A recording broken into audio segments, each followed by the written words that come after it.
하나님의 말씀 욥기 7장 13절에서 18절까지 말씀 한 절씩 교독하도록 하겠습니다. 혹시 내가 말하기를 내 잠자리가 나를 위로하고 내 침상이 내 수심을 풀리라 할 때에 주께서 꿈으로 나를 놀라게 하시고 환상으로 나를 두렵게 하시나이다.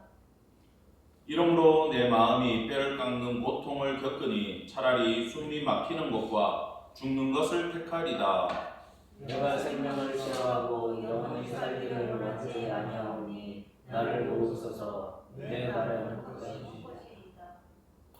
사람이 무엇이기에 주께서 그를 크게 만드사 그에게 마음을 두시고 아침마다 번징하시며 순간마다 단련하시나이까. 아멘. 오늘 말씀의 제목은 사람이 무엇이기에입니다. 우리가 방금 부른 시편 8편이 굉장히 이 욥기 7장과 내용면에서 비슷한 부분이 있어요. 근데 저자의 의도는 전혀 다릅니다. 그래서 오늘 이 말씀을 통해서 욥의 마음을 조금 더 알아가고 또 이 구절을 다윗은 어떻게 하다가 또 이렇게 우리가 좋아하는 찬양이죠, 그죠? 여호와 우리 주여 이걸로 변화시킬 수 있었는지를 살펴보도록 하겠습니다. 지난번에 엘리바스는 4장에서 5장까지 욥의 고난이 욥의 죄 때문이라고 전제를 했어요. 내가 경험해 보니까 연구해 보니까 그렇더라. 네가 겪는 건 무조건 죄 때문이다라고 얘기를 했고 욥은 다 필요 없어 그러면서 6장에서 정말 죽고 싶습니다 라고 얘기를 했어요. 그럼에도 불구하고 나에게 소망이 뭐냐? 내가 지금까지 거룩하신 이의 말씀을 거역하지 아니하였음이니라 하면서 하나님 말씀을 붙들고 산 것이 그래도 내 삶의 소망이었다라고 욥은 고백을 했습니다. 그래서 6장까지 이제 친구들과의 대화 가운데 그 답변을 주고 있다가 7장으로 딱 넘어오면서 하소연은 어차피 연결이 되고 있지만 관점이 바뀌어요. 친구를 보고 얘기하는 게 아니라 이제 친구한테는 소망이 없어. 그래서 위로를 받지를 못했어요. 이제 시선을 바꿔서 하나님을 바라보면서 하소연을 하기 시작합니다. 우리가 지난 6장을 공부할 때 바닷가의 모래를 얘기했잖아요. 셀 수 없는 고통이 나를 짓누른다라고 얘기하는 거에서 출발해가지고 이게 오늘 본문 11절까지 쭉 연결되어 있는 하소연입니다. 근데요, 욥은요, 우리가 알다시피 일단 죄가 없다라는 전제로 출발을 하잖아요. 그 다음에 자기가 겪는 고통에 대해서 자기가 이유를 모르겠다는 거예요. 친구들은 죄 때문이라고 하는데 나는 하나님한테 이런 징계를 받을 만한 죄를 지은 적이 없다잖아요. 이 전제예요, 사실은. 그 가운데서 도대체 이해할 수 없는 이 고난이 너무나 길게, 너무나 강하게 본인을 누르기 때문에 내가 입을 닫고 참을 수가 없다라는 겁니다. 이 부분을 우리가 오늘 살펴봐야 됩니다. 이 하나님이 보통 짓누르는 게 아니에요. 욥이 그러잖아요. 차라리 죽는 게 낫다라고 얘기해요. 그만큼 하나님이 욥을 짓누른다면, 고난을 견딜 수 없을 정도로 부어버린다면 우리는 견딜 수 있을까요? 그 상황에 입을 안 댈 수 있을까요? 원망 안 할 수 있을까요? 누구나가 아무리 욥처럼 경건해도 이 입술에서 터져 나올 수밖에 없다는 겁니다. 그런데 이 욥기를 전체적으로 이렇게 살펴보시면은 욥은 이 고난의 시절을 통해 가지고 40장까지 쭉 연결되는 이 어려움과 하소연과 하나님 앞에 불평과 불만을 토로하면서 나아가는 그 과정에서 이게 본인이 견딜 수 있을 정도로 하나님이 눌렀다면은 그냥 친구들하고 똑같이 도덕률이라고 하는 아주 기본적인 권선징악이라고 하는 그 틀 안에서만 하나님을 바라봤을 거라는 거예요. 근데 권선징악으로 이해할 수 없을 정도로 그냥 눌러버렸잖아요. 지금 그 가운데 욥의 실제로는 틀이 깨어지고 있어요 지금. 그냥 객관적으로 이 본문만 딱 잘라가지고 본다면은 욥이 드디어 참지 못하고 입술을 열어가지고 자기 생일을 저주하다가 이제 하나님에 대해서 하소연하는 것처럼 하다가 불평과 불만을 열어놓기 시작했구나라고 하는데 하나님이라고 대놓고 부르지 않아요. 항상 이 뭐 3인칭이라 그럽니까? 그렇게 돌려서 얘기하고 있어요. 욥은 직접 원망하고 있지는 않아요. 그 가운데 욥의 마음이 어떤지를, 또 하나님은 왜 이러시는지를 우리는 봐야 되는데, 결론적으로 욥이 나중에 하나님의 임재 가운데 하나님이 나는 이런 하나님이야 라고 완벽하게 욥한테 설명을 길게 해줍니다. 그걸 하나님 뒤따라 다니면서 욥이 바라보고 하나님의 음성을 듣고 나서 내가 교만했네, 내가 하나님을 몰랐네요 그러면서 회개 가운데 42장 5절에서 이런 얘기를 합니다. 우리 보라색 글자도 다 같이 한번 읽어보겠습니다. 시작. 내가 주께 대하여 귀로 듣기만 하였었더니 이제는 눈으로 주를 배웠나이다. 자, 이게 무슨 얘기입니까? 욥이 이 긴 고난을 통해서 결론은 이 터널이 딱 끝나고 나가지고 뭐라고 고백합니까? 내 이제 주님에 대해서 확실히 하나님에 대해서 알 것 같아요. 내가 이제 주님을 만났어요 라고 이야기를 하고 있는 거죠. 여러분, 우리 인생에도 상황과 모든 여건이 달라서 그렇지 누구나가 지기 힘든 짐과 어려움과 고통을 지고 있어요. 주변 돌아봐도요, 어디 하나 속 편한 집이 있습니까? 그죠? 다들 힘겹고 어려운 고난을 겪고 있어요. 그런데 성도들은 항상 이 부분에 대해서 하나님한테 할 말이 많습니다. 나는 주님을 믿고 예배자로 살아가고 하나님 말씀도 사모하고 기도도 하고 있는데 내 삶에 왜 이러십니까? 왜 이러십니까? 가족을 봐도, 친척을 봐도, 형제를 봐도 하나님 우리 집에 왜 이러십니까? 안 나올 수가 없어요, 삶 자체가. 그러면 분명히 나는 하나님을 믿고 있고 하나님과 관계가 있고 하나님의 사랑을 받고 있는 걸 아는데 왜 인생은 고통스럽냐라는 문제를 우리가 봐야 되는 거죠. 근데 이 과정의 끝에는 오늘은 사실 한 달락밖에 못 보는 겁니다. 그럼에도 결과론적으로 괴롭고 고통스럽지만 욥이 하나님을 만났다면, 하나님에 대해서 온전히 알았다면 그것은 복된 일이고 우리가 이 책을 읽어야 되는 이유고 이게 욥기의 가치를 설명해 준다라는 거예요. 이렇게 얘기하면 무슨 말이지? 이렇게 생각이 들 겁니다. 자, 우리가 본문을 하나하나 뜯어보면서 설명을 듣도록 하겠습니다. 이 땅에 사는 인생에게 힘든 노동이 있지 아니하겠느냐? 그의 날이 품꾼의 날과 같지 아니하겠느냐? 자, 이게 뭐냐 하면요, 지금부터 쭉 나오는 이야기는 인간들이 겪는 그 어려움을 표현하면서 누구나 어려움을 겪지만 쉼도 있다 없다? 있다라는 거예요. 지금 여기 힘든 노동이라고 되어 있는데 원어의 뜻은 이렇습니다. 전쟁에 징병되어 나간 사람이라는 뜻이에요. 노동자 끌려간 거는 뒤의 이야기고, 여러분 지금은 군대가 얼마입니까? 1년 6개월입니까?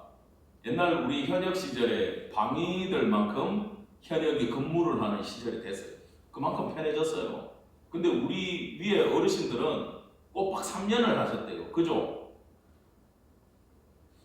여러분 저는 2년 2개월을 한 것 같은데 그것도 저한테 그때는 힘들었거든요. 그러면서 우리 아버지 세대 젓가락 군번이라 그러죠. 1로 시작하는 그 군번들은 3년 36개월을 했는데 먹지도 못하고 두들겨 맞으면서 그 군생활을 어떻게 했나라고 힘겨워 보이지만 이 욥이 살던 시대에 징집이 됐다 그러면 기본이 8년입니다. 왕들이 끊임없이 전쟁을 하기 때문에 내가 전쟁터에 나가서 죽든지 살아남아서 늙어가지고 할아버지처럼 지팡이를 짚든지 그래야 전쟁에서 벗어난다라는 거예요.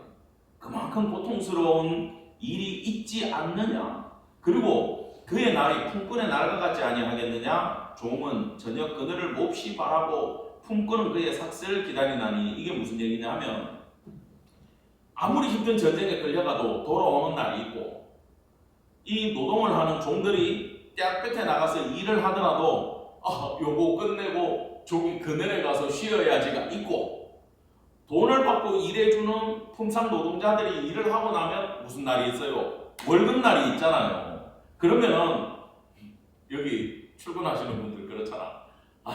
아침에 죽겠고 힘들어도 언제 하루 기다려줘요?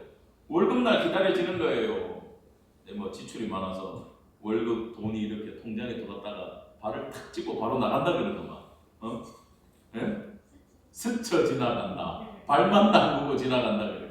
그래도 월급날이란 게 있잖아요. 그러면 기다려집니까? 안 기다려집니까? 기다려지는 거지. 근데 지금 욥은 뭐라고 이야기하냐면, 나는 그 쉼도 없다라는 거.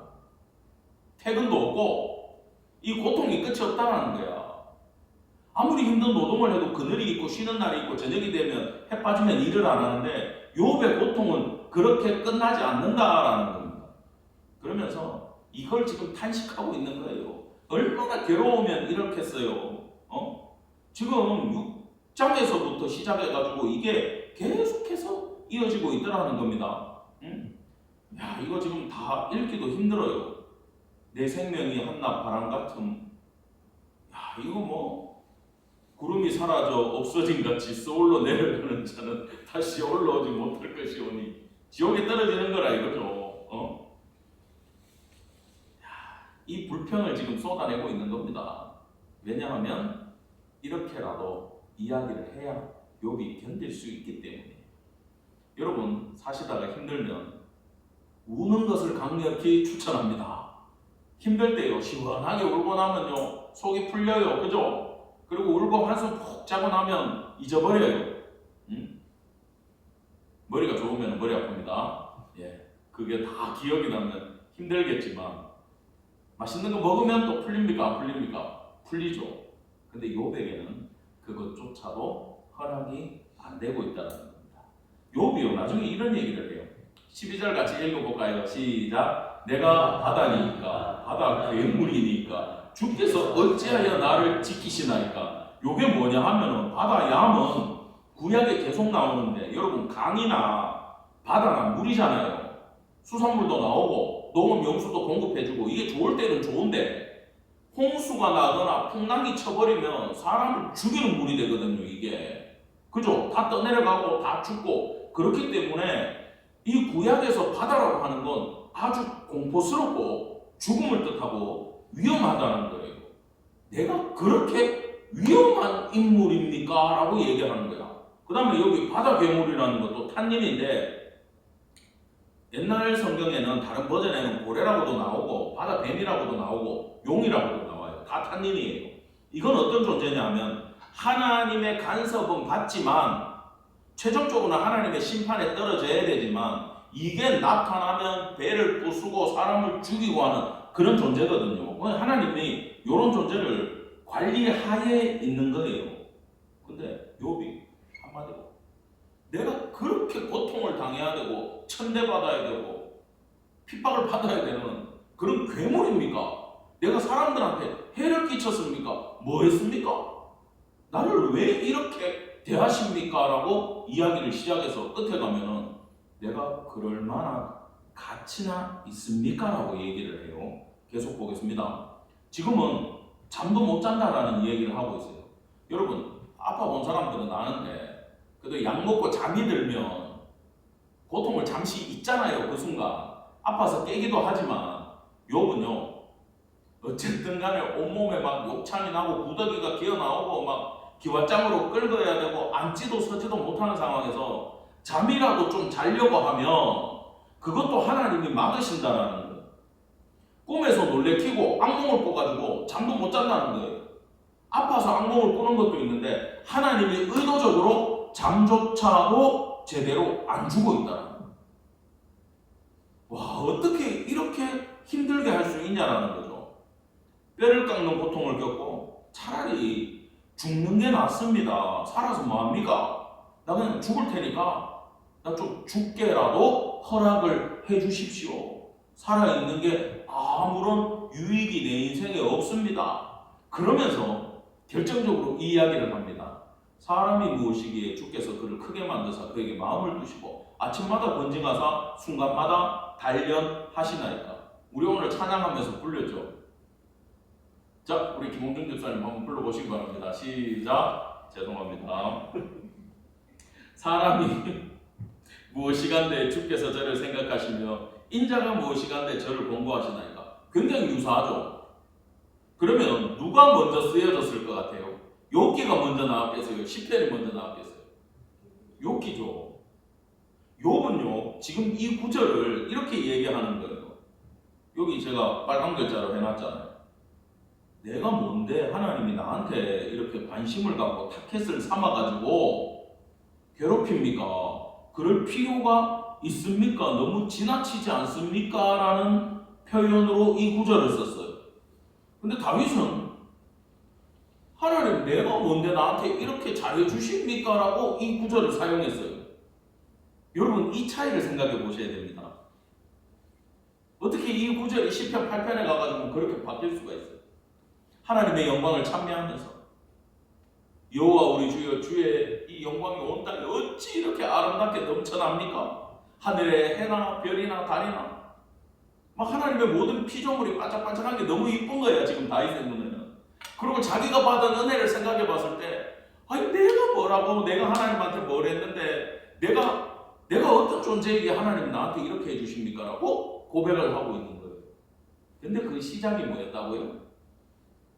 내가 뭔데 이렇게 괴롭히십니까로 출발을 했다라는 거예요. 여러분, 욥이 뭘까요? 욥이 무엇이기에 하나님은 이렇게 힘들게 하냐라는 거예요. 이 다음부터는 수사의문문으로 얘기하는데 동일한 얘기입니다. 왜 나를 타켓으로 삼아가지고 이 고통에서 못 나오게 하나님 나를 지키십니까? 라는 거예요. 조금이라도 이 고통에서 살짝 피하고 싶은데 하나님이 지켜가지고 빠져나갈 길도 안 주신다라는 거지. 여러분 신적 수동태로 부도가 나고 신적 수동태로 망하고 신적 수동태로 아파본 사람은 그 어느 순간으로도 빠져나갈 수가 없음을 깨닫게 돼요. 길이 있어도 있잖아요. 하나님이 사람의 지혜를 딱 막아버리면요. 어떤 경우에서도 생각이 나지 않습니다. 그냥 무너지는 거예요. 시간 지나면 깨달아요. 아, 그때 이러면 살 수 있었는데, 그때 이러면 나한테 방법이 있었는데, 그때 내가 이렇게 판단했어야 되는데. 근데 그 당시에는 하나도 생각이 안 나요. 겪은 사람들만 알아요. 아, 신적 수동태로 망하는 게 이런 거구나. 여러분, 그만큼 지금 욥은 하나님의 수동태 안에서 그 어떤 고통에서도 빠져나갈 수 없을 정도로 하나님이 지키고 짓누르고 있다.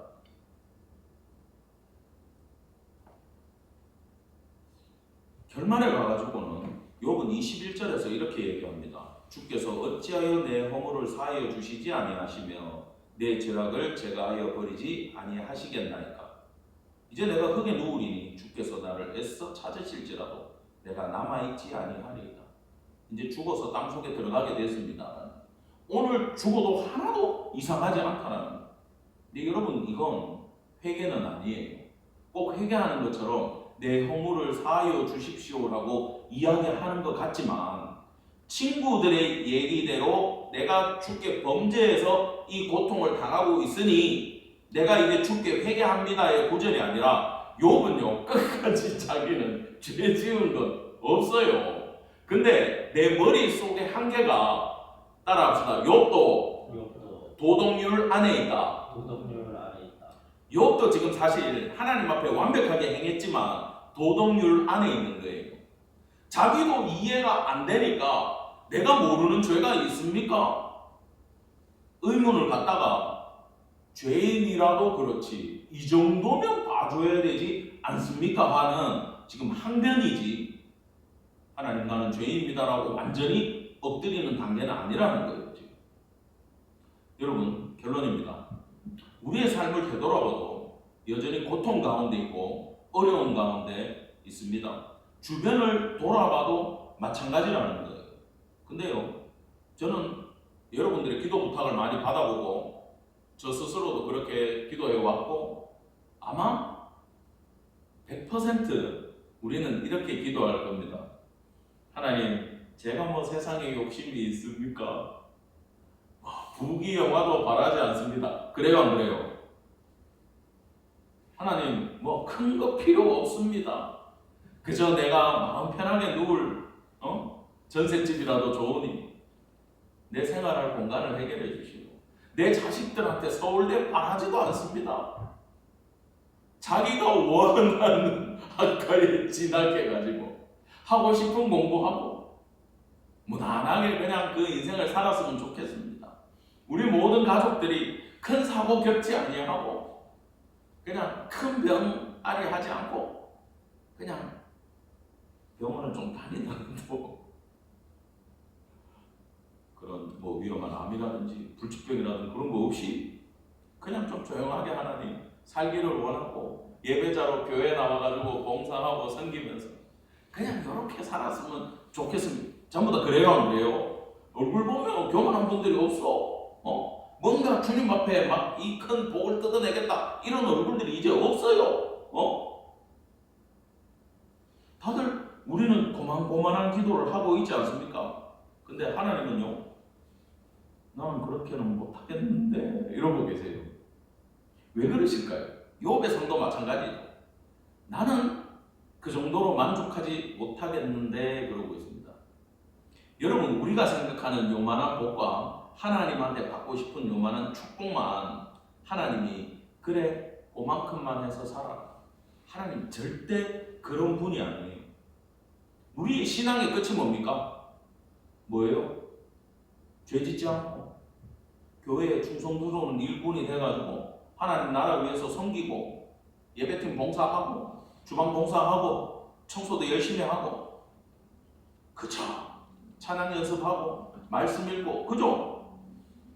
훌륭한 교회의 일꾼과 죄 짓지 않는 아주 윤리적이고 도덕적인 신앙인이 되는 게 우리의 목표지만은 하나님이 주시는 고난과 짓누름이 없다면 모두 다 하나님을 깊게 알고 경험할 수가 없음을 기억하기를 간절히 바랍니다.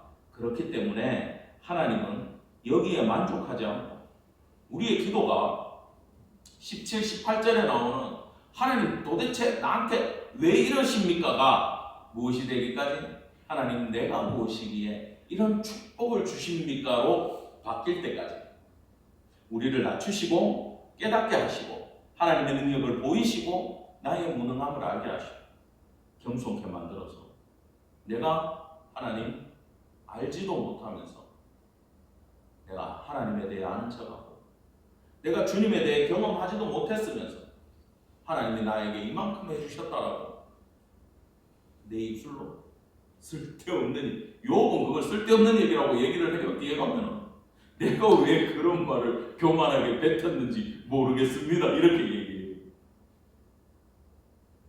여러분, 우리 입술에서 내가 이제는 주님 알겠습니다. 내가 이제는 하나님 마음 알겠습니다.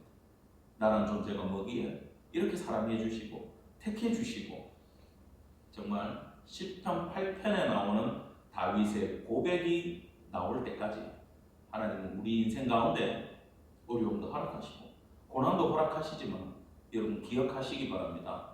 하나님은 신실하신 분임을 기억하기를 간절히 축원합니다. 그 하나님 붙들고 내 기도를 들으시고 어떤 순간에도 어떠한 고난 가운데도 하나님이 나를 사랑하시는 분이란 걸 반드시 아시고 하나님은 우리 기도 듣고 계시니 이끌어 가시고 반드시 이 고난 뒤에 축복을 허락하는 분임을 기억하시고 실수가 없는 하나님 붙들고 기도하는 성도 되기를 간절히 축원합니다. 기도하겠습니다.